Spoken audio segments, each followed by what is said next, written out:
Thanks everybody. Sorry to keep you waiting in the heat. I just want to talk about a few things, particularly the parliamentary passage of legislation. We're very grateful that that bill has passed the lower house and is now being debated in the Legislative Council. We're hopeful that the legislation can pass at some point today or in the early hours of tomorrow morning.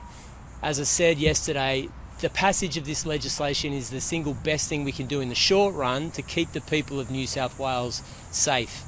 And I want to acknowledge the Leader of the Opposition's bipartisan approach to some of the difficult issues that we've had to confront together in a short space of time. I understand it's very difficult to cobble together a political party to pass meaningful reform, but the Labor Party and the Liberal Party together have managed to do that in the last 24 hours. We've got one step to go, but it will be a clear message and clear progress to keep the people of New South Wales safe, whether that's on gun regulation in New South Wales, or secondly, on protests in order, changes to protests in order to lower the temperature in Sydney, and a bit of acknowledgement that in some cases words lead to actions.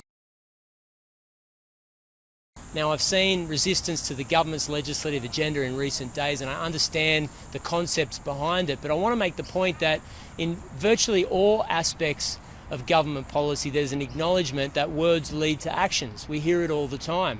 We accept that it's true.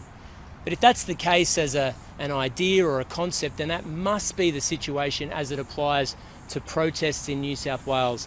How can it be that a protest can take place in the state and there's a swastika tattooed on the Star of David on a poster in the middle of the city, or photos of the Ayatollah, the leader of Iran, or posters or flags of Hezbollah or Hamas, the terrorist leader Hassan Nasrallah, Hezbollah's leader, a big framed portrait of that leader walking down the streets of Sydney, shirts saying death to the IDF, other shirts that says all Zionists are neo-Nazis. There was a sign that said all Zionists are neo-Nazis. So look, if there's a concept, and I think it's true, in other aspects of the law and government policy that words ultimately lead to actions, then how can we say that protests that have these signs have no bearing on either the culture, the temperature, or even extreme actions within our community?